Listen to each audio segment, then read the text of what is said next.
Please sit down on the sofa. It's all for you. I'm not hungry.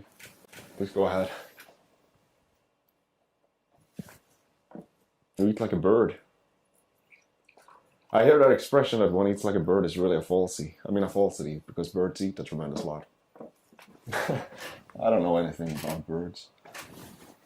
My hobby is stuffing things, taxidermy, and I guess I'd just rather stuff birds because, well, I just hate the look of beasts when they're stuffed. Foxes and chimps and all. Some people even stuff dogs and cats, but I can't. I think only birds look well stuffed because they are rather passive to begin with, most of them. It's not as expensive as you think. Cheap, really. Needles, thread, sawdust. The chemicals rarely cost anything. It's more than a hobby, sometimes. A hobby is supposed to pass the time, not fill it. I also run the office, attend the cabins and grounds, and do little chores for Mother, the one she allows and might be capable of doing. Who needs friends? A boy's best friend is his mother. You never had an empty moment in your whole life, have you? What are you running away from? No, people never run away from anything. The rain didn't last very long. Do you know what I think? I think we were all in our private traps, clamped in them, and none of us can ever climb out.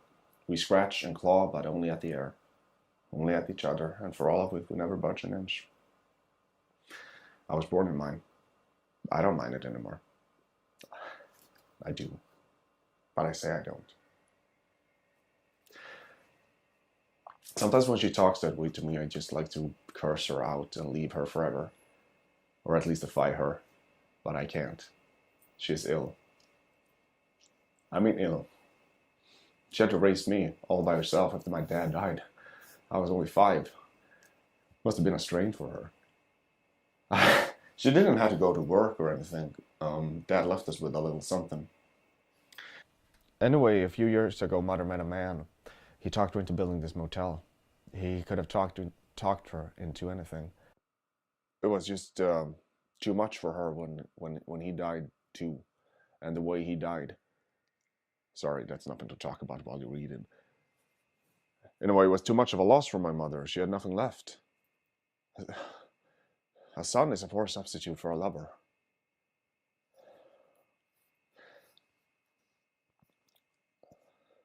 It's too late for me. And besides, who would look after her? She would be alone up there. The fire would go out, damp and cold, like a grave. When you love someone, you don't do that to them, even if you hate them. And I don't hate her. I hate what she's become. I hate the illness. Do you think I should put her in an institution? A madhouse? People always call a madhouse someplace. Put her in someplace. Have you ever seen one of those places? Inside? Laughing in tears and cruel eyes, studying you and my mother there. Why?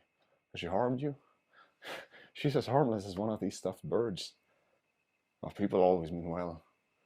They cluck their thick tongues and shake their heads and suggest so very delicately that I suggested it myself.